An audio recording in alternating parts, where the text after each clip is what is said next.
Welcome to our channel, Experiencing Target App Issues. Follow these troubleshooting steps to fix app problems and Target Circle errors for seamless shopping and savings. Step 1. Force close the Target app completely.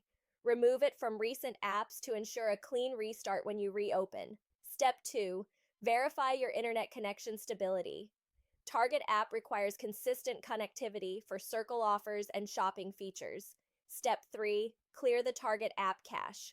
Go to Settings, Apps, Target, Storage, and select Clear Cache to remove temporary files. Step 4.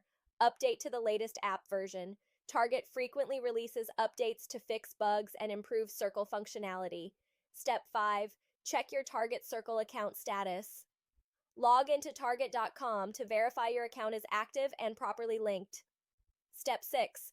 Relink your Target Circle barcode. Remove and re-add your Circle barcode in the app's wallet section. Step 7. Log out completely and sign back in. This refreshes your account connection and often resolves sync issues. Step 8. Reinstall the app if problems persist.